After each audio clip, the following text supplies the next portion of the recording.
Hello, everybody. So happy to be here with you guys tonight. My name is Brenda Starr. I am excited to jump on here tonight to talk to you guys about mindfulness, especially some social and emotional learning lessons that you can incorporate these things into your classroom. I know this is the beginning of a school year, so I first want to start off by saying welcome to the school year. You've probably already started. We're into September. So you've probably already been going a little bit, but welcome to the new school year.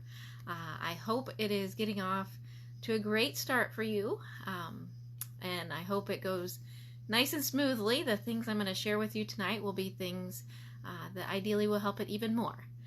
Some coping skills around mindfulness, which is about one of the best, most effective tools within those coping strategies realm. So I hope what I share with you guys tonight is helpful both for you, things that you can do to take care of yourself, to manage those anxious feelings, the racing brain things that go on when school starts back up, as well as you can also use these same things with your kids. We can modify them just a little bit to suit the adult, to suit the high school age kiddos, all the way down to the younger kiddos. They're universal strategies. So the things I'm going to share with you guys can be used at any age. I'll say age 2 on up to 100. So just modify it a little bit based on your age, the age group you work with, whatever, whoever's going to be using it. So that's the great thing with mindfulness. So at any rate, I want to start off saying welcome. I want to start off saying thank you for having me here, letting me come talk to you guys about this. And thank you to Anna and Mallory for inviting me to be here tonight. Mindfulness is one of my passions. I love mindfulness. I could talk about mindfulness till forever. I'm going to try to not be that bad tonight. I'm sure you guys want to get to bed at some point in time. But honestly, I could talk about mindfulness for days and days. But anyway, what I want to share with you guys tonight is super effective strategies to reduce anxiety that you might feel. If you have students who are busy, have a hard time focusing, have a hard time reining in all of the stuff going on in their environment, these are really great, really effective strategies for those scenarios. So just to tell you a little bit about mindfulness, maybe you're already familiar with it. A lot of people have at least heard about mindfulness, kind of know a little bit about it, but just to make sure you do know what mindfulness is all about. Mindfulness is geared at bringing your thoughts back to this present moment. So when you yourself or when a student notice that your brain's kind of starting to think about things from the past, maybe something that happened that made you mad or made you sad, and you're still in that upset mode and your thoughts are still focused on it. Or it might be that something is going to happen in the future and your brain's busy thinking about it, worrying about it, can't stop thinking about it, my brain's always there. Mindfulness is a great strategy to kind of retrain your brain, bring your thoughts back to right here, right now, the present moment. And it is all about doing it in a non-judgmental way. So the strategies I'm going to share with you tonight that you, again, can teach in your classrooms. When you're doing it with your students, you can let them know this. It's great to just give a little insight to the students about what mindfulness is as well. So to be able to just generally, kind of like I did, just generally explain it to them definitely helps for them as well. So just a general definition like what I just gave. And then let them know that as you're doing these activities, if those thoughts pop in, because sometimes they do, we might be really trying to work hard on focusing our brain on the right here, right now, and all of a sudden that thought about the future pops in. Or the thought about that thing that happened yesterday that still has me mad pops in. They do. So the thing with mindfulness is that this is a non-judgmental activity that we do. So when those thoughts come in, you just want to be sure to kind of tell them not going to think about you right now, and just refocus your thoughts on the whatever it is mindfulness activity that you're doing. So what it would look like is, if you're doing the deep breathing that we're going to learn here in a minute, and that thought pops in, you would just say, oh, there's that thought about whatever. I'm not going to deal with it right now. I'm doing my deep breathing. And then continue on. So you acknowledge that thought. You let it know it's there. I'm not going to fight it, but don't spend time on it. So the key thing with that non-judgmental piece is that you don't go down the road of, oh, I shouldn't have thought of that. That was bad of me to do that. I know better than that. Those kind of thoughts should not be happening while you're practicing mindfulness. It's just, oh, that thought came. I'm not going to spend time on it right now, and go back to your activity that you're doing. So that's kind of the main things with mindfulness, bringing your thoughts here in a non-judgmental way. And many times it involves your senses. So I honestly have a lot of things I'm going to share with you guys tonight. Hopefully you brought some paper. You can take some notes on some of these things that I'm going to share that you can incorporate into your classroom.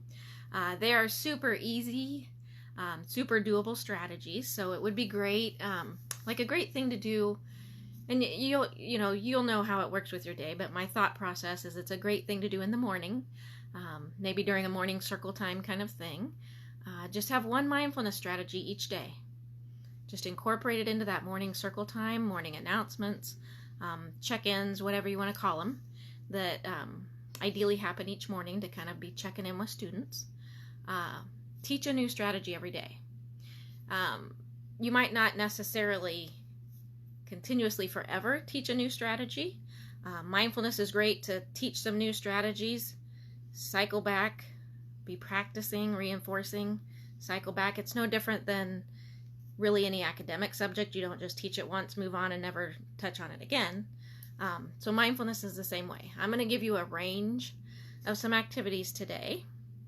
So you might have deep breathing on Monday, using our muscles on Tuesday, using our senses on Wednesday, whatever. Hopefully these will be some activities that you find easy and doable for your classroom. And also, as I already mentioned, for yourself. So don't forget yourself in this mix. Lately, this last year or two, working in a school has been challenging. I know this. I didn't share it at the very beginning, but I have been a school social worker. So I've been in the schools. I've actually been a school social worker for 16 years. So very familiar with the stress of the beginning of the school year, how chaotic it can be, all those kind of things. So use this for yourself.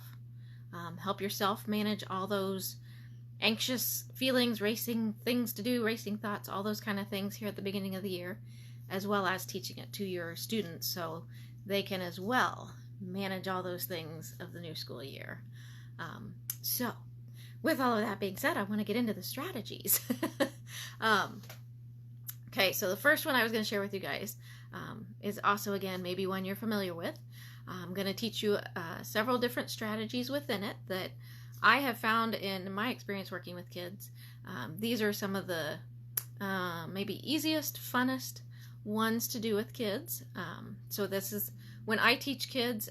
I also currently am teaching classes on OutSchool, where I teach mindfulness strategies to kids.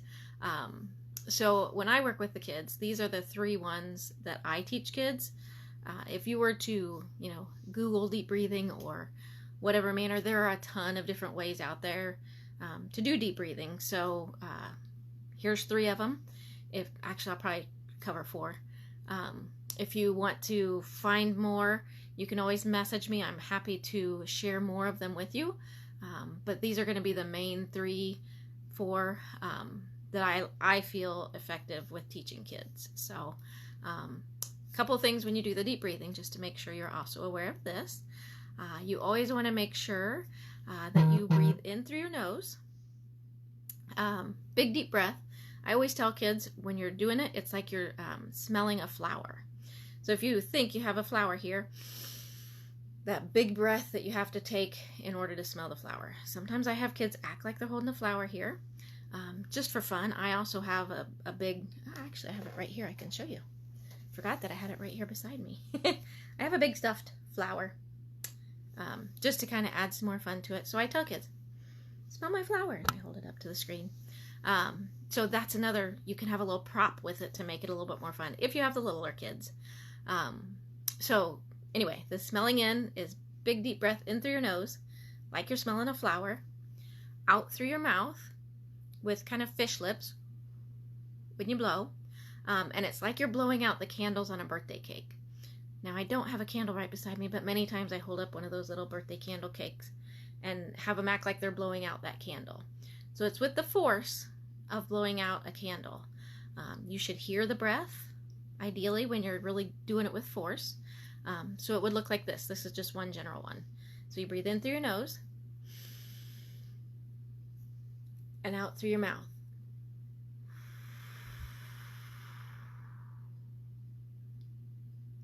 You probably notice when I do my deep breath in, my body even kind of comes up, opens up, and then I let all that air out. So that's just a deep breath, just the in general deep breath. The three, kind of four, that I want to teach you guys are, I got the thing making a noise. Let me get rid of that. Sorry, you probably heard that. Sorry. The three that I want to teach you guys is lazy 8, square breathing, and 5-finger breathing. Sometimes they have a little bit different names. Those are the names that I give them, but I'll show you kind of what those are, and then you can teach your kids these as well. They're, again, super simple. They're really basically what they sound like. So lazy 8 was one of them that I mentioned. So the way I describe it to kids is when you make a number 8, it goes up like this. You might have a visual, like if you have a whiteboard or whatever, you might have a number 8 up there, and then the lazy 8 is really that number 8 laying down. So when I do it, I have a visual of a number 8 in this direction. Sometimes I get kids saying, oh, that's the infinity sign. You can call it infinity breathing. The great thing with the deep breathing is call it whatever you want. Just do it. You're going to get the best benefit from just actually doing it. So again, lazy 8 breathing. So you start in the middle of that 8, and you just take your deep breath in when you go around the top, and your deep breath out when you go around the bottom. Then you do that again for the second part of the 8. So it would look like this. Deep breath in, deep breath out, deep breath in, deep breath out. And I always tell kids that it's usually about the count of 4 that you're breathing in and out. With that one, with most of these that I'm going to tell you, that's about the amount that you can count. You can count it out loud, you can count it in your head, you can tap it out, tap 4. However, I also tell kids when I do it in the air so that they can see it. Some kids like to do it when they're doing it, like on the desk in front of them. Sometimes they like to do it on their leg, and then that brings in some of that touch to kind of get you grounded as well. So that's kind of a little bit of a variation with it that you can do, but that is the lazy 8 breathing. So the next one I said that I would share was square breathing. I find a lot of people really like the square breathing, and I've said 3 that I was going to teach you, and then I kind of keep going 4. So there's kind of actually 2 with this one. That's my maybe extra. I'll do the square breathing, and then I'll tell you about this kind of extra one. But square breathing, again, is just that. They're really self-explanatory in a sense. So square breathing, you're just going to make the shape of the square as you do your deep breathing. The difference with the square breathing is that on the sides, we're going to hold our breath. So you got to let kids know that's a little bit different with this one. So you'll do your deep breath in across the top, hold it. I always tell kids that's kind of like when you go underwater when you're swimming. You don't breathe in or out, you just hold it. You breathe out when you go across the bottom, and then you hold it again on the side coming up. So what it would look like is this. So you breathe in, hold it, breathe out, hold it, and then you're back to breathing again.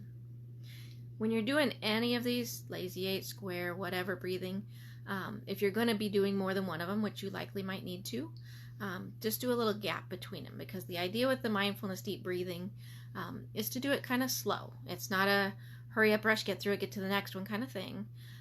And sometimes if you get to doing these too fast, they can start to get you like a little fuzzy feeling in your head because your oxygen's going too fast. So I always stress to kids, slow down. This is not a fast thing. We're just going to take our time. We're going to do it. We're going to do a little pause in between. I just do some, talk about something. Hey, that was a lot of fun. That really felt good to do that breath. And then go on to the next one. That just automatically gives them that pause. Okay, so the third one, I did this because it's the 5-finger breathing. Our third one that we're going to learn is the 5-finger breathing. Sometimes if you want to have more fun with it with your kids, you can call it the roller coaster breathing. Mainly because as you do your breathing, you're going up and down. So it's either 5-finger breathing or roller coaster breathing. So let's do this one. And it just dawned on me. I told you there was going to be another one with that last one. I'll get back to it in just a second. It left my brain for a minute. So the 5-finger breathing is kind of the same method. You're going to do breathe in, breathe out, breathe in, breathe out, all across your fingers. So what it would look like is this.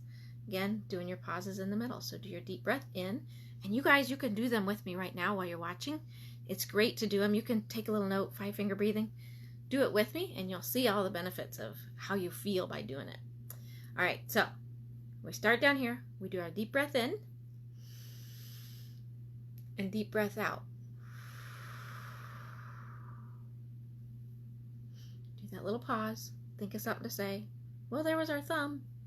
All right, do your next finger. Deep breath in and deep breath out. You can also let kids know I really like this one because it involves touch also. When we can use our senses, that makes these experiences even better. So, deep breath in on this one. Deep breath out.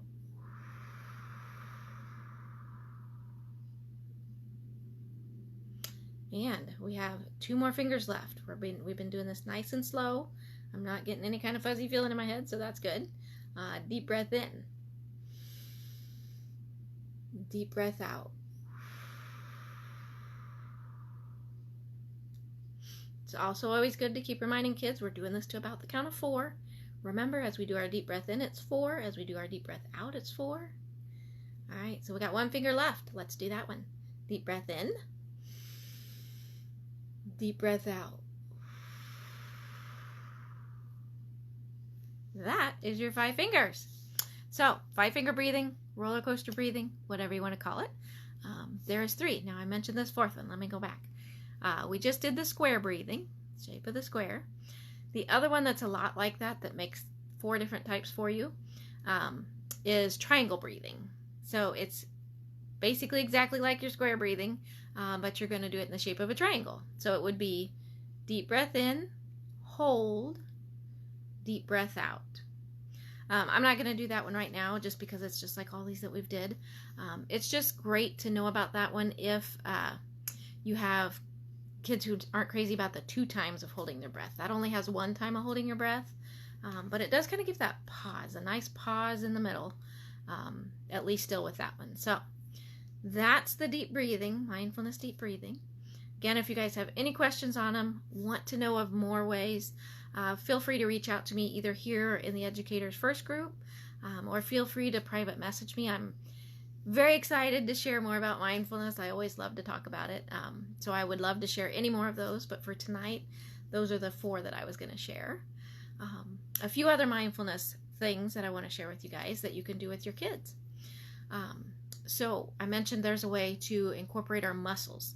Maybe you've got kids who have those fidgets going on in their seats and they can't sit still, and hard time focusing on their work because they can't sit still, and they're thinking of this and they're thinking of that, and you know those kids, right? You've probably been in class long enough with them. They're new to you this year, but you probably, like, a name popped into your head like, oh, I know that kid. That's the kid she's talking about. Anyway, here's a great one to do with that particular situation. Again, teach it to all your kids. It's going to benefit them all at some point in time, but it's great for those kiddos I just described. So it's all about using our muscles. It's called tense and relax, is what I call it, I guess. So it's all about engaging our muscles. So it begins with just having your hand open. So one hand kind of open. Use your other hand, and it's, I'm sorry, I just called it tense and relax. That's the next one I'm going to talk about. This one's called push and pull. Sorry. So push and pull. So it's all about pushing, using our muscles. So on the palm of your hand, you're just pushing all along the palm of your hand. Pushing, pushing, pushing. Get some movement going on in your hand. Then you kind of take each finger and you pull. So it's kind of like you're pulling on your fingers. Pulling on your fingers. Pulling. I always tell kids this should never hurt, because you're going to have that kiddo in there who's trying to be silly, and they're going to be like, you know, trying to pull their finger off or be really silly and you know, things like that. So it should never hurt. But when you get done, you can kind of feel it in your hand. So wiggle your fingers out a little bit, relax them, move them around, but pushing and pulling with your hand. Reverse and do the same thing with your other hand. So always make sure you do both hands. The other part of push and pull, there's several different things within push and pull. So in the beginning I told you, like if you incorporate this into your daily morning activities, maybe with push and pull this week, you do that activity. Next week, you do the next one I'm going to show you. The third week, the next one, you know, that kind of thing. Ideally, I'm giving you enough things for a couple, several weeks, maybe the whole month of September. You're going to have a new mindfulness thing to teach your kiddos every day. So within push and pull, that's one. Do your hands, palms, pull on your fingers. Another push and pull is if you put your palms together, kind of have your arms upright, and push. Push, push, push, like you're pushing your hands together really hard. You can really feel this one in your arms. If your arms are in the best of shape, this might even be a little workout for your arms. But push to about the count of 10, and then relax them, and just really relax them. Kind of give your head a little roll back and forth, wiggle your arms a little bit, relax it. It does. You can feel it in your arms. So you might do the push a few times, 3 or 4 times. Sometimes you want to just do the push, and then this part's the pull. So you just kind of lace your fingers together, and then act like you're trying to pull your hands apart. So with your fingers laced together, you just pull, pull, pull. Your hands aren't going to come apart, but you're pulling like you're trying to pull them apart. So pull, pull, pull again to about the count of 10, and then do that. Relax. Just relax them down. Relax them out. Sometimes you can do the push, relax it, the pull, relax it. Repeat that 2 or 3 times. Sometimes you might want to do the pull, just the push, relax, that type of thing. Then do the pull. Again, doesn't matter what order you do it, how you do it. Change it up, do it differently as you go. Just the idea is getting that pushing and that pulling in that really engages those muscles and engages your brain. I always like to point out to kids as I'm doing these activities too that you know, in the beginning I tell them mindfulness is all about engaging our brain right here, right now. So then we do whatever activity we're doing, and then at the end of it I say, did your brain think of anything else while we were doing that activity? And at least 9 out of 10 times I have kids give me that look like, oh, no, they didn't. It didn't think of anything else. Their brain is so busy doing these activities that their brain's engaged right here, right now. So help them be aware of that. Many times kids will do the activities because they're fun. You know, something to do, something different. It's kind of fun. But help them learn why they're doing it, and help them learn the benefit that they're getting out of it that really is happening while they're doing it. So that's another piece that I like to point out with them. All right, so that was 2 different ways for using our muscles. A third way is, and I didn't bring something with me that I forgot. Let me find another thing. So I'm just going to use a bookmark because that's what's handy near me. This is ideally better with like a pen or pencil, marker, or anything kind of round like that. I'm going to do it with a bookmarker just to be able to model it for you guys. But this push and pull, so if you had your hands around the pen or pencil, you would just act like you're trying to pull it apart. So you just pull, pull, pull, pull, pull on the pencil. Again, you have to let kids know we're not really breaking the pencil. We're not pulling that hard. We're just acting like we're trying to pull the pencil apart. Then once you do the pull, okay, now we need to put it back together. So you push, push, push, push, push along the pencil till your hands come back together, and then you've put it back together. So again, it's another good use of those arm muscles. Once you did the push and pull again, relax your arms out. relax it. You can start to feel these things. Like when you do the deep breathing, you can feel the relaxing inside. When you use these muscles, it's like, oh, I don't know if I'll say it hurts when you use them, but you can feel it using them. And then when you relax them out, it's like, oh, that's such a awesome, relaxing feeling. So that's another method for push and pull. One last one, so there will be 4 different types of push and pull, is if you cup your hands and have your kids put them on the bottom of your seat, of their seat when they're sitting there. So with your hands cupped on the bottom of your seat, pull up like you're trying to pick your seat up, but you can't because you're sitting on your seat, but you're trying. You're using all that force and you're pulling up on the bottom of your chair with all that force. Then, instead of cupped, kind of turn it where this part of your hand is on top of the seat and push down on your seat like you're trying to push your seat into the floor, like you're pushing really hard on the top part where you're sitting at, and you push. Again, do it about to the count of 10, let up. So you alternate between push and pull, relax your arms in the middle. So those are some great push and pull techniques. So we've did deep breathing, we've did using our muscles. One thing I do also want to add real quick with the deep breathing too. If any of you aren't already familiar with glitter jars, they are a great addition to your classroom. I have a gazillion glitter jars because I love making them with kids. And then, of course, they have their own that they made that they keep using, but I keep getting this collection of glitter jars. So glitter jars are awesome. They're super easy to make. What I will do when I'm done, I'll put a little handout in the comments on how to make a glitter jar. It's a teeny bit messy. If you're going to do it with your kids in your classroom, be ready for a bit of a mess.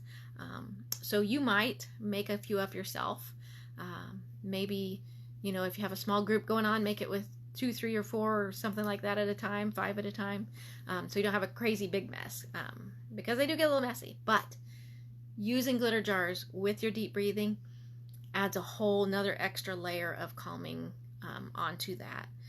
What you do with the glitter jar once you have it made up is shake it, of course, set it down. While you're doing your deep breathing, just watch all that glitter settling in the jar. It's so awesome. I love the glitter jars with the deep breathing. So I wanted to throw that in there. And again, I'll put it in the comments so you guys can have the handout that describes how to make them. They're super easy, super effective, and just totally awesome. I love them. Okay, so we've did deep breathing with glitter jars. We've did push and pull. I want to go over tense and relax. I mentioned that accidentally with the first one. But tense and relax is another kind of using our muscles, but it's a little bit different than those, so I kind of group it differently. But this is how tense and relax goes. So again, you can do all of these things one time. You can pick a couple of them this week, a couple of them next week, change it up, but let me describe the activity and then you'll know better what I'm talking about with that. But the tense and relax is all about getting your brain focused on a particular part of your body. And just like it says, you tense that part up, like tense that muscle up, hold it again to about the count of 10. Should never hurt. If it ever starts to feel like a hurt, let up. And I always tell kids that too. If I'm still counting to 10 and it's starting to hurt for you, stop. Like, don't keep doing it until it hurts or past or into a hurt. It should never hurt. Anyway, so you think of that body part, you tense it up to about the count of 10, and then relax it. Hence the name tense and relax. So what I do when I do it with kids is I tell them, let's make sure we're sitting tall in our chair. We're nice and comfy in our chair. Generally, when I do any of these, like using our muscles, tense and relax, any of these other things, I always do a deep breath or 2 to start that activity off. I think it just helps get our brain in the mindfulness space of what we're going to be doing. So I would have them do a deep breath. And then I tell them, focus all your thoughts and attention. You can even look at your toes. Let's focus on our toes. Have them tense their toes up. Have them relax their toes. Kind of toes and feet, your whole foot. Then continue on up. Let's focus on our lower legs, like on our calves. Tense those up, relax them. Let's focus on our top part of our legs, our thighs. Let's tense it, relax it. And then I kind of do stomach and chest together, kind of like tense this part of your body up, tense it up, relax it. You can do your arms, so tense your arm up, relax it. You can do your hand only, focus on your hand, tense it and relax it. Do your face, tense everything up in your face. It's kind of like your face and neck together. Tense all that up, relax it. So again, you might pick, let's do lower body this week, upper body next week. Change that up however. And then once you've done all the individual little parts of your body, do one with tense everything up, and then let it relax.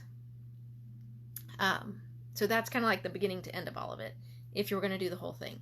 Again, you can do bits and pieces each week. The last week, tense all of it up, however it works best for you in your classroom. So that is another, tense and relax. Using our senses is great with mindfulness. I feel like I'm throwing a lot at you guys, but these are all great strategies. So I'm hoping, even as I throw more of these at you guys, I'm hoping that they're all useful for you. But if you notice, I don't really find much benefit in these, or my kids aren't really buying into these, then there's other things that you can do. So another great mindfulness thing is using our senses. It's called the 5-4-3-2-1, and it's basically, again, get comfortable in your chair, do that deep breath. We're going to look around our room, look around our environment that we're in, and find 5 things that you can see. So again, we're using our senses. So 5 things that we can see, 4 things that we can touch. So within your reach, in front of you, what are 4 things you can touch? When I do this with kids, I usually have them tell me those things out loud. Now, if you're in a whole classroom, you can't have all of your how many ever kids naming off all these things. So as a classroom, they might just need to say them in their head to themselves. If you're doing it in like a smaller group and you only have a few, you might allow them to say these things out loud. So 5 things you can see, 4 things you can touch, 3 things that you can hear, 2 things that you can smell, and 1 thing you can taste. So it's just going through your senses, 5, 4, 3, 2, 1. And there's also honestly not a magic to the how you do that. You could do hearing, seeing, smelling, touching, taste. That order doesn't really matter too much. I tend to do it that same way every time, just because based on my experience of doing it, it's sometimes hard to find 5 things that you can taste. So if you do the 5 with something, it's easy to find 5 things that you can see. That's not hard. This should never be hard. Like, you shouldn't have to work hard to find the 2 things I can smell or the 1 thing I can taste. And I always tell kids that. So if, as they're doing this activity, if really they only smell 1 thing, okay, then you just smell 1 thing. They might also kind of vary it up a little bit in the sense of, right now, what can I smell? And if I can only think of 1 thing I can smell, but smelling is my 2 things I can smell, think of another thing you recently smelled. Like, before you came to school, what did you smell? Something like that. See if you can get 5, 4, 3, 2, 1 for each sense that you're doing. That's the kind of best bang for the buck. And again, this grounds you in your environment. This brings you back to the here and now. Reiterating, if as you're doing it, those thoughts of past things or future things pops in, just notice them. Oh, I'm busy doing my 5, 4, 3, 2, 1. Can't think about you right now. And come back to doing your activity that you're doing. So that's one thing with our senses.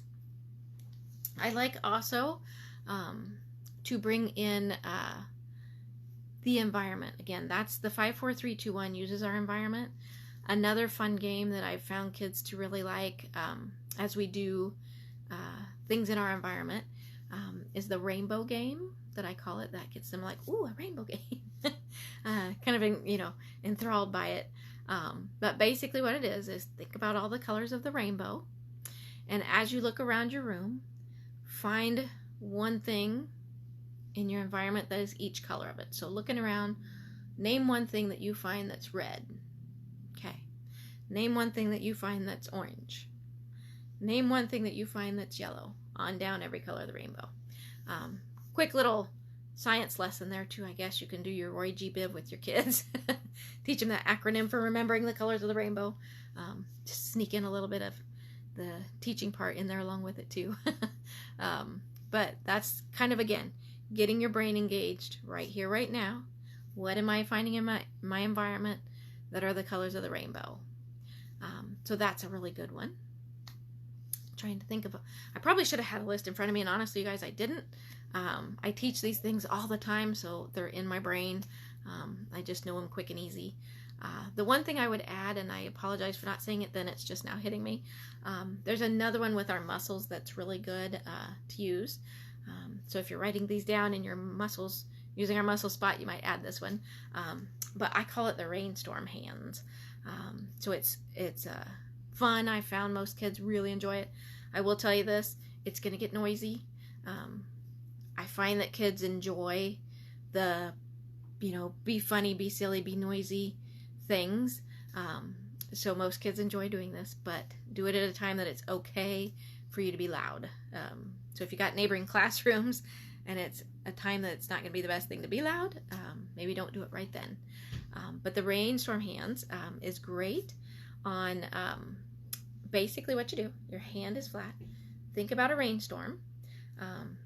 Rainstorms start off soft, so you just pat along your hand. Really gentle pat, like a beginning of a rainstorm.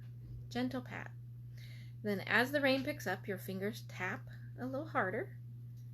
So tapping a little harder, and I always think you get those kids that are starting to do this. Nope, it's just your fingers that are moving. There'll be a time for our hands to move. There'll be a time for our whole arm to move, but right now it's just our fingers tapping along. Then the rainstorm gets a little harder. Now you can move your hands. The rainstorm is picking up, and you're feeling it tapping on your hands. It's pretty hard right now because your hand's moving. Then it's raining even harder. Your whole arm starts moving. It's not a clap yet, but it is a harder because your whole arm's moving now. Then it goes to a clap. This is why I told you kids really love this one, because they get really loud. So do it at a time you can. But you clap. Okay, we had the highest part of the rainstorm. Now we're ready to bring it back down. So it changes from a clap back to your arm's still moving. It's still a heavy rain. It's still coming down, whole arm moving. Then we go with, okay, now your arm's not moving anymore. Now it's just your hand. Just your hand's moving. Still pretty good though. Okay, now it's only our fingers, remember. Our hand isn't moving anymore. Now just our fingers are moving. Keep trying to be over here far enough. Now our fingers are moving, and then we go back down to just the light pat.